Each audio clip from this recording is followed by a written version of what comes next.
Good morning, welcome to 95 news. ప్రతిక్షణం ప్రజాక్షేమం కోసం ముందుగా పేపర్ వార్త కార్యక్రమానికి స్వాగతం.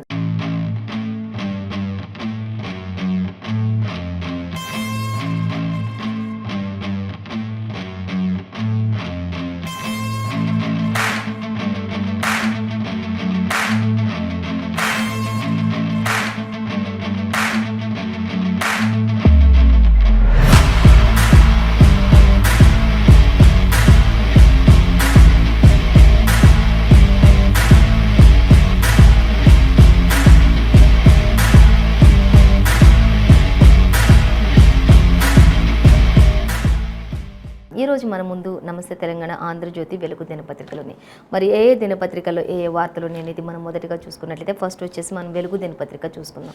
వెలుగు దినపత్రిక చూసినట్లయితే మనకి ప్రధానంగా అంటే డిసెంబర్లో ప్రజాప్రభుత్వం రాబోతుంది అంటూ మనకి ఇక్కడ ఇవ్వడం జరుగుతుంది. అమిత్ షా యొక్క భారీ బహిరంగ సభలు నిర్వహిస్తున్న నేపథ్యంలో అక్కడ చేస్తున్నటువంటి ప్రజలను ఉద్దేశించి అక్కడ చేస్తున్నటువంటి అభివాదానికి సంబంధించినటువంటి కొన్ని పిక్స్ని కూడా ఇక్కడ మనకి పొందుపరచడం జరుగుతుంది.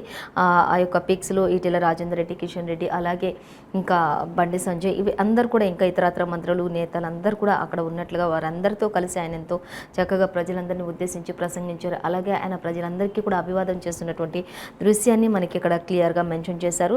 ఇక కుటుంబ పాలన అంతమవుతుంది అని చెప్పేసి కూడా అమిత్ షా ప్రసంగించినట్లుగా తెలుస్తూ ఉంది. మనకి ప్రధానంగా ఇచ్చిన వార్త అంటే మనకి వెలుగు దినపత్రికలో మెయిన్ అంటే ఫస్ట్ ప్రధాన హెడ్లైన్గా ఇది ఇచ్చారు.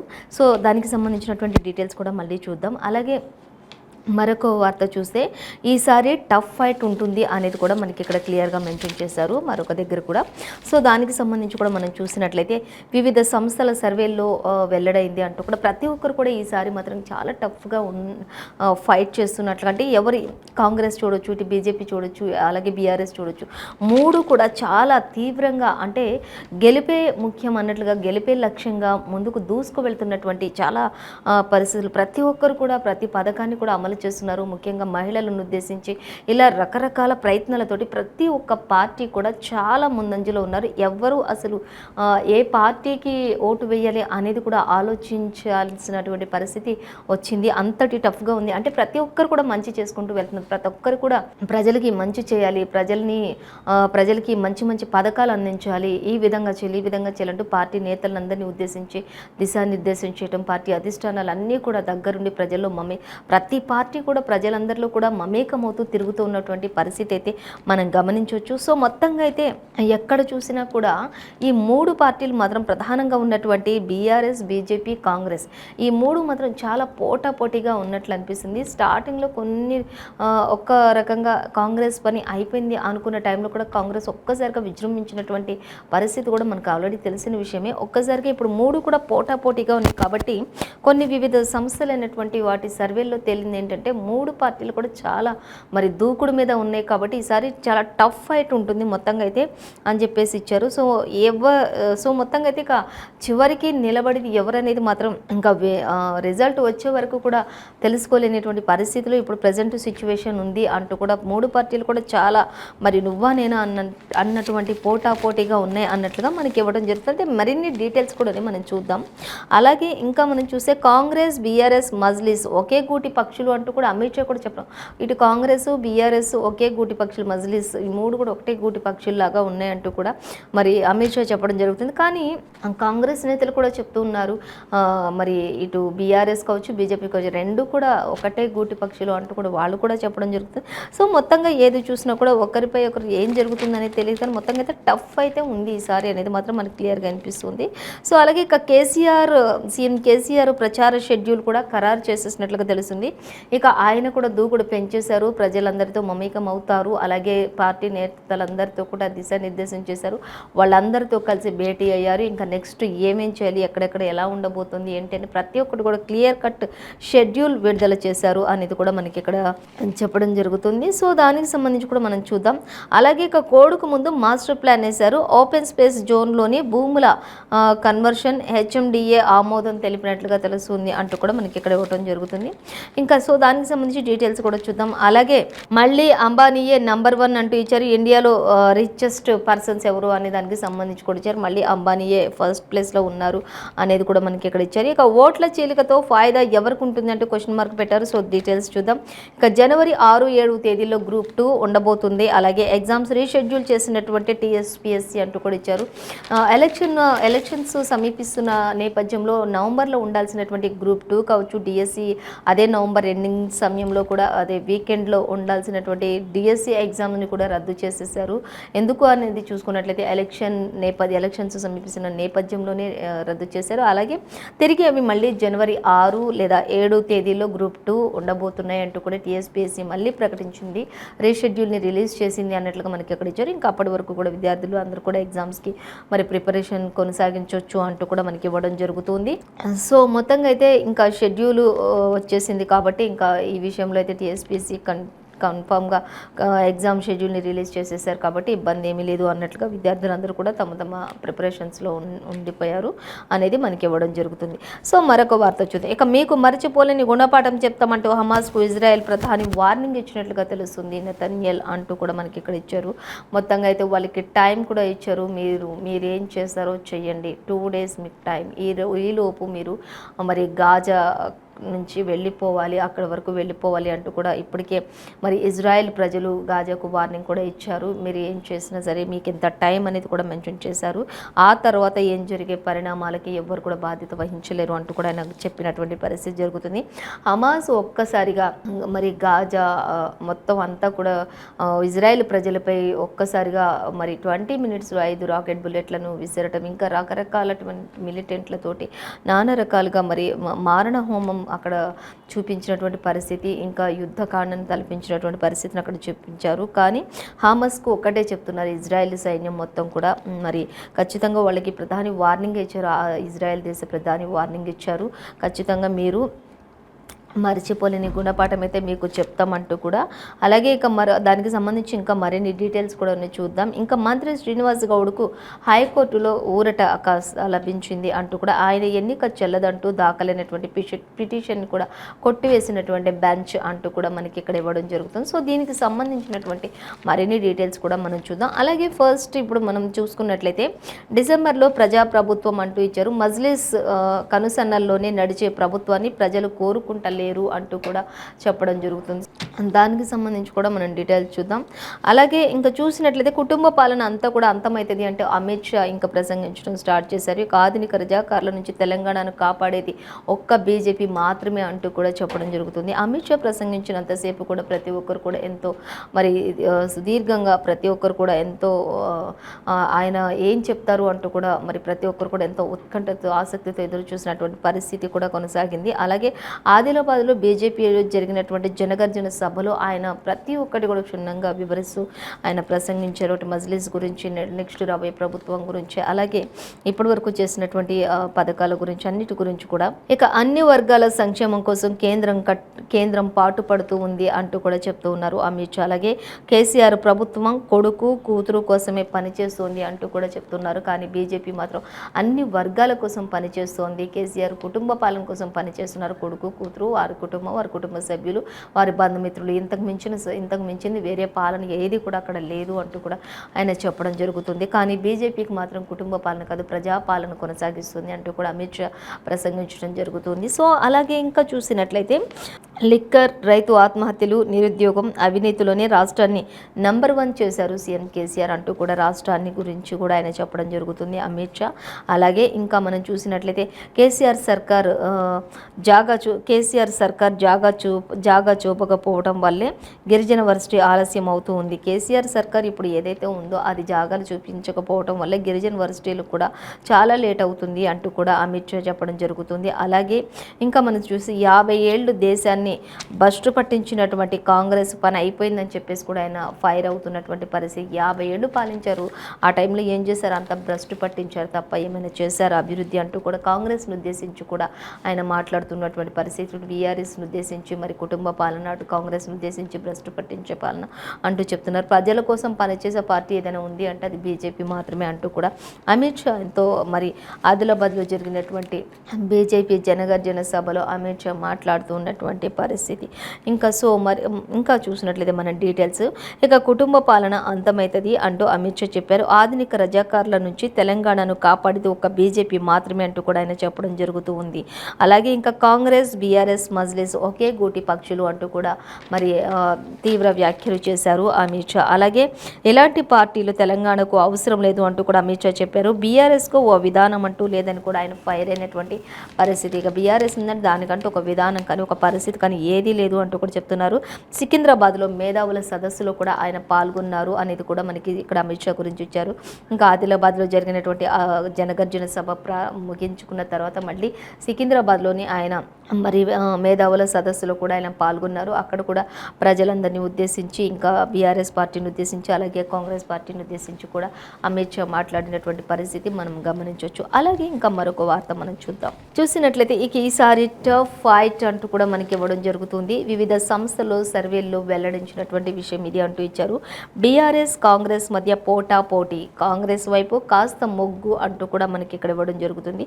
10% పెరిగిన కాంగ్రెస్ బీజేపీ ఓట్ షేర్ అంటూ కూడా ఇచ్చారు. కాంగ్రెస్ బీజేపీ ఏదైతే ఉందో వాళ్ళకి ఇంకా 10% పెరిగినటువంటి ఓట్ షేర్లు అంటూ కూడా ఇచ్చారు. బీఆర్ఎస్ ఓట్ షేర్ మాత్రం 10% డౌన్ అయిపోయింది ఈసారి అంటూ కూడా బీఆర్ఎస్ మాత్రం కొంచెం ఎక్కడ చూసినా కూడా కాస్త డౌన్ అవుతున్నటువంటి సర్వేలో వెల్లడైన విషయం కూడా డౌన్ అవుతుంది బీఆర్ఎస్ అనేది మాత్రం మనకి వినిపిస్తున్నటువంటి వార్త. ప్రస్తుతానికి ఖచ్చితంగా బీఆర్ఎస్ ఈసారి డౌన్ అయిపోతుంది అంటే ప్రతి సర్వేలో కూడా అదే తెలుస్తుంది. ప్రతి ఒక్క దగ్గర కూడా జనసంద్రంలో ఉన్నప్పుడు కూడా 10% వరకు తగ్గిపోయినటువంటి పరిస్థితి కనిపిస్తుంది అనేది మాత్రం మనకి ఇక్కడ చెప్తూ ఉన్నారు. ఇక గులాబీ పార్టీలో గుబులు మొదలైంది, అవన్నీ కూడా ఫేక్ సర్వేలు అంటూ ఎదురుదాడి చేస్తున్నారు తప్పితే లోపల మాత్రం భయం గులాబీలో మొదలైంది అనేది కూడా చెప్పడం జరుగుతూ ఉంది. సో అలాగే ఇంకా దీనికి సంబంధించినటువంటి మరిన్ని డీటెయిల్స్ కూడా మనం చూడొచ్చు. రాష్ట్రంలో ఈసారి ఎన్నికలు ఆసక్తికరంగా మారతాయి అంటూ చెప్తున్నారు. ఏ పార్టీకి ఎంత ఈజీగా అధికారం వచ్చే అవకాశం ఉందనేది కూడా చెప్పలేనటువంటి పరిస్థితి. ఎందుకంటే అన్ని పార్టీలు కూడా పోటాపోటీగా ఉన్నాయి, ముందుకు దూసుకు వెళ్తున్నాయి. ప్రతి ఒక్కరు కూడా ప్రజల్లో మమైకమైతే తిరుగుతున్నారు, పథకాలు సృష్టిస్తున్నారు. ప్రతి ఒక్క పథకం కూడా ఎంతో ఆకర్షణీయంగా ఉంటున్నాయి. ప్రతి పథకం కూడా మరి ఆ పథకాలను ఉద్దేశించి కూడా ఇలా అన్ని రకరకాలు ప్రతి ఒక్కటి కూడా చాలా టఫ్గానే కనిపిస్తున్నాయి. ప్రతి పార్టీ కూడా అన్ని మంచి చేస్తూ ఉన్నటువంటి పరిస్థితి. ప్రతి ఒక్కరు కూడా అన్ని పథకాలు మహిళలను ఉద్దేశించి అలాగే ఇంకా వృద్ధాప్యం, పింఛన్లు ఇలా రకరకాల ఇల్లు కట్టించుటాలు, ఇందిరమ్మ ఇల్లని కాంగ్రెస్, ఇటు బీఆర్ఎస్ వాళ్ళు డబుల్ బెడ్రూమ్ అని ఇలా రకరకాల మరి ఇప్పుడు బీజేపీ వస్తే కూడా ఇల్లు లేని ప్రతి ఒక్కరికి కూడా సొంత ఇంటి కళ నెరవేరుస్తామని ఇట్లా రకరకాల మరి పథకాలతోటి ముందుకు దూసుకు వెళ్తున్నారు. మరి ప్రజలు కూడా ఏ దానికైనా గెలిపించవచ్చు, ఎవరికైనా ఓట్లు వేయచ్చు అన్నట్లుగా ఇస్తున్నారు. సో మొత్తంగా చూసుకున్నట్లయితే మరి ఈసారి టఫ్గానే ఉంటుంది, కానీ ఎవరు నిలబడతారనేది వేచి చూడాలి అన్నట్లుగా మాత్రం మనకి ఇక్కడ ఇచ్చారు. సో అలాగే ఇంకా దీనికి సంబంధించినటువంటి మరిన్ని డీటెయిల్స్ కూడా మనకి ఇచ్చారు. అయితే 4th పేజీలో మనకి ఇచ్చారు. మొత్తంగా ఈసారి కాంగ్రెస్, బీజేపీ, బీఆర్ఎస్ 3 కూడా టఫ్ ఫైట్ను కొనసాగిస్తున్నాయి అనేది మనకి ఇవ్వడం జరుగుతుంది. అలాగే ఇక సీఎం కేసీఆర్ విషయానికి వచ్చినట్లయితే సీఎం కేసీఆర్ ప్రచార షెడ్యూల్ ఖరారు చేసేశారు అనేది మనకి ఇక్కడ ఇచ్చారు. ఇక 15న హుస్నాబాద్లోని ఎన్నికల శంఖారావం, అలాగే వచ్చే నెల 9న కామారెడ్డిలో ఒకే రోజు అంటూ కూడా మనకి ఇక్కడ ఇచ్చారు. ఇక నామినేషన్లు దాఖలు చేస్తారు అక్కడ కామారెడ్డిలోని అలాగే గజ్వేల్ రెండు చోట్ల ఒకేసారి అంటూ కూడా మనకి షెడ్యూల్ రిలీజ్ చేయడం జరుగుతుంది. అలాగే మరొక వార్త చూద్దాం. ఇక కోడ్కు ముందు మాస్టర్ ప్లాన్ అంటూ ఇచ్చారు. ఓపెన్ స్పేస్ జోన్లోని భూముల కన్వర్షన్కు హెచ్ఎండిఏ ఆమోదం అంటూ ఇచ్చారు. గుట్టు చప్పుడు కాకుండా అధికారుల అనుమతులు అలాగే బడాబాబులకు లబ్ధి చేకూరేలా నిర్ణయాలు తీసుకుంటూ ఉన్నారు అధికారులు అంటూ కూడా మనకి ఇవ్వడం జరుగుతుంది. శేర్లింగంపల్లి అలాగే జూబ్లీ హిల్స్, బండ్లగూడ, నార్సింగ్లోని భూముల కన్వర్షన్ కూడా కొనసాగుతున్నటువంటి పరిస్థితి అయితే మనం ఇక్కడ గమనించవచ్చు. అలాగే ఇంకా మరొక వార్త కూడా చూద్దాం. సో దీనికి సంబంధించి డీటెయిల్స్ మనం 4th పేజీలో చూడొచ్చు. మొత్తంగా అయితే కోడ్కు ముందు ఒక మాస్టర్ ప్లాన్ వేసి ఓపెన్ స్పేస్ జోన్లలో భూముల కన్వర్షన్కు హెచ్ఎండి ఆమోదం తెలిపింది అనేది అయితే మనకి క్లియర్గా ఇచ్చారు. సో దానికి సంబంధించి ఇంకా మరిన్ని డీటెయిల్స్ కూడా మనకి 4thలో ఇచ్చారు. అలాగే ఇంకా చూద్దాం. ఓట్ల చీలికతోటి ఫాయిదా ఎవరికి అంటూ క్వశ్చన్ మార్క్ పెట్టారు. సో దానికి సంబంధించి మనం చూసినట్లయితే ప్రధాన పార్టీలకు బీఎస్పీ, వైఎస్ఆర్టీపీ అలాగే జనసేన, టీజేఎస్ల టెన్షన్ మొదలైంది అంటూ కూడా ఇచ్చారు. వాటి ఇంకా అంటే కొన్ని ఓట్లు చీలిపోతే కొన్ని పార్టీలు బీఎస్పీ కావచ్చు, ఇప్పుడు వైఎస్ఆర్టీపీ కావచ్చు, జనసేన కావచ్చు, టీజేఎస్బీఎస్ల పార్టీలు ఉండొచ్చు. మరి ఈ చీలిపోయిన ఓట్లన్నీ వీళ్ళలో ఎవరికి వస్తాయి అంటూ కూడా వాళ్ళలో కూడా ఒక టెన్షన్ మొదలైంది అనేది కూడా మనకి ఇవ్వడం జరుగుతుంది. ఇక వాటికి పోలయ్యే ఓట్లు ఎవరి కొంప ముంచుతాయో అని అంటూ కూడా పరేషాన్లో ఉన్నటువంటి నేతలు అంటూ కూడా మనకి ఇవ్వడం జరుగుతుంది. సో మొత్తంగా అయితే ఇంకా మరిన్ని డీటెయిల్స్ కూడా 5th పేజీలో చూడొచ్చు. ఇక చీలిపోయిన ఓట్లు ఎవరిని బలపరుస్తాయి, ఎవరిని ఇచ్చేస్తాయి అనే దానికి సంబంధించి ఇచ్చారు. అలాగే మళ్ళీ అంబానీయే నంబర్ 1 ఇండియన్ రిచెస్ట్ పర్సన్స్లో జాబితాలో చూసుకుంటే రిలయన్స్ అధినేత ముఖేష్ అంబానీ మరోసారి కూడా నెంబర్ 1 ఫస్ట్ ప్లేస్లోకి వచ్చేసారు అంటూ ఆయన సంస్థలకు సంబంధించి ఆయన సంపదకు కూడా చూసుకుంటే 8.08 లక్షల కోట్లకు చేరిందంటూ రెండో స్థానంలోనే గౌతమ్ అదానీ కొనసాగుతున్నారు అంటూ కూడా మనకి ఇక్కడ ఇవ్వడం జరుగుతుంది. మళ్ళీ నెంబర్ 1 ప్లేస్లో మాత్రం రిలయన్స్ అధినేత మళ్ళీ అంబానీ రిచెస్ట్ పర్సన్లో ఉన్నారు అంటూ కూడా మనకి ఇవ్వడం జరుగుతుంది. సో ఆయన సంపదకు సంబంధించి కూడా మనకి ఇక్కడ ఇచ్చారు 8.08 లక్షల కోట్లు అంటూ కూడా మనకి ఇవ్వడం జరుగుతుంది. నెక్స్ట్ ప్లేస్లో మాత్రం గౌతమ్ అదానీ కొనసాగుతారు. ఆయన తర్వాత నెక్స్ట్ ప్లేస్ గౌతమ్ అదానీకి వస్తుంది అనేది మనకి క్లియర్గా మెన్షన్ చేశారు. సో అలాగే మరొక వార్త చూద్దాం. జనవరి 6, 7 తేదీలో గ్రూప్ 2 పరీక్షలు ఉంటాయి. ఎగ్జామ్ రీషెడ్యూల్ రిలీజ్ చేసినటువంటి టీఎస్పీఎస్సీ అంటూ ఇచ్చారు. గ్రూప్ 2 ఎగ్జామ్స్ రెండోసారి వాయిదా పడ్డాయి. నవంబర్ 2, 3 తేదీల్లో జరగాల్సినటువంటి ఈ పరీక్షలన్నీ కూడా వాయిదా వేసేశారు. ఎలక్షన్స్ సమీపిస్తున్న వేళ ఇక అసెంబ్లీ ఎన్నికల నేపథ్యంలోనే పోస్ట్పోన్ చేస్తున్నట్లుగా కూడా ప్రకటించడం జరిగింది.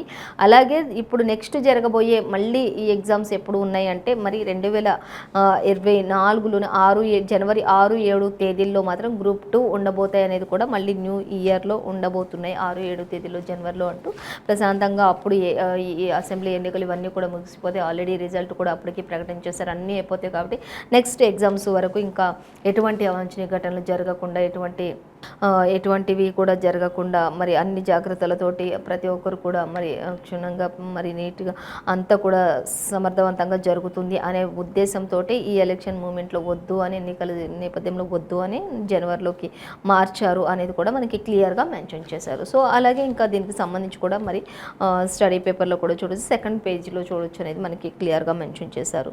సో ఇంకా మరొక వార్త మనం చూసినట్లయితే మంత్రి శ్రీనివాస్ గౌడ్కు హైకోర్టులో ఊరట లభించింది. ఆయన ఎన్నిక చెల్లదంటూ దాఖలైనటువంటి పిటిషన్ కొట్టివేసిన బెంచ్ అంటూ కూడా మనకి ఇచ్చారు. మరిన్ని డీటెయిల్స్ 2nd చూద్దాం. మంత్రి శ్రీనివాస్ గౌడ్కు హైకోర్టులో అయితే మొత్తంగా ఆయన తరపున మరి కాస్త ఊరట లభించిందని చెప్పుకోవచ్చు అంటూ ఇచ్చారు. సో మరొక వార్త చూద్దాం. ఇక మీకు మర్చిపోలేని గుణపాఠం చెప్తామంటూ హమాస్కు ఇజ్రాయెల్ ప్రధాని వార్నింగ్ అంటూ కూడా మనకి ఇక్కడ క్లియర్గా మెన్షన్ చేశారు. చూద్దాం. యుద్ధం మీరు స్టార్ట్ చేశారు, మరి ఫినిష్ చేస్తామన్న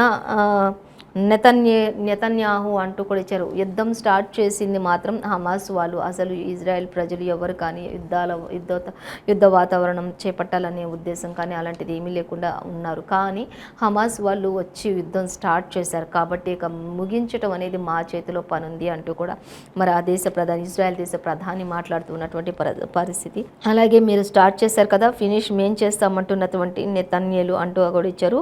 ఐఎస్ తరహాలోనే హమాస్ ఇక కోతలకు పాల్పడుతోందని చెప్పేసి కూడా ఆరోపణ. ఈ పోరాటంలో నాగరిక ప్రపంచమంతా కూడా తనకు మద్దతు ఇవ్వాలంటూ కూడా పిలుపునిచ్చారు. 4వ రోజుకు 1830 మంది మృతి చెందినట్లుగా తెలుస్తుంది. అక్కడ మొత్తం కూడా మృత్యువాత పడుతూ ఉన్నారంటూ ఇచ్చారు. వేలాది మందికి గాయాలైన ఇజ్రాయెల్లో చూసుకున్నట్లయితే 1000 మంది, గాజాలో చూసుకుంటే 830కి పెరిగినటువంటి మరణాలు కూడా అంటూ ఇచ్చారు. ఇటు గాజాలో ఇటు ఇజ్రాయెల్లో హమాస్ వాళ్ళంతా కూడా మరి అక్కడ యుద్ధాన్ని తలపెడుతూ ఉన్నారంటూ ఇచ్చారు. ఇప్పటికే మరి 1800 వరకు పైన అంటే 2000 వరకు కూడా మృతుల సంఖ్య చేరుతుంది. అనేక మంది, వేల మంది కూడా గాయపడినటువంటి పరిస్థితి, ఎంతో ఆస్తి నష్టం కూడా వాటిల్తూ ఉంది అనేది కూడా ఇచ్చారు. ఇంకా మొత్తంగా అయితే ఇజ్రాయెల్ దేశ ప్రధాని చెప్తూ ఉన్నది ఒకటే, హమాస్ ప్రజలకు, హమాస్ వాళ్ళకు ప్రధాని వార్నింగ్ ఇచ్చారు. ఇజ్రాయెల్ ప్రధాని వార్నింగ్ ఇచ్చారు హమాస్కి అని చెప్పుకోవచ్చు మనం. అంటే యుద్ధం మీరు స్టార్ట్ చేశారు కాబట్టి ఫినిషింగ్ ఎలా ఉంటుంది అనేది మేము చూపిస్తామంటూ కూడా ఆయన ఎంతో ఆగ్రహం వ్యక్తం చేసినటువంటి పరిస్థితి కూడా మనం గమనించవచ్చు. సో అలాగే మరొక వార్తాపత్రిక చూసినట్లయితే ఇంకా ఆంధ్రజ్యోతి దినపత్రిక చూద్దాం. ఆంధ్రజ్యోతి దినపత్రిక చూసినట్లయితే ఆంధ్రజ్యోతి దినపత్రికలో మనకి ఫస్ట్ ప్రధానంగా అంటే మనకి ఇచ్చిన వార్త లేని సెక్షన్ల కింద కేసు ఎలా అంటూ మనకి ఇక్కడ ఇచ్చారు.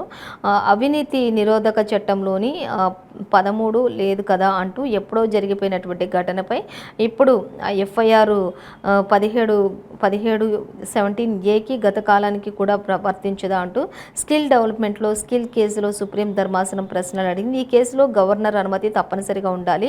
బాబు రిమాండ్ కస్టడీ అక్రమమే అంటూ కూడా సాల్వే విచారణ శుక్రవారానికి వాయిదా వేసినటువంటి పరిస్థితి కూడా కొనసాగుతుంది. మొత్తంగా అయితే లేని సెక్షన్ల కింద కేసులు వేశారు ఎలా అంటూ. అలాగే దీనికి సంబంధించి డీటెయిల్స్ కూడా మనం 14th చూడొచ్చు. మొత్తంగా అయితే బాబుకి కొంత విచారణ ఇంకా చేపట్టాల్సిన అవసరం ఉంది అన్నట్లు ఇచ్చారు.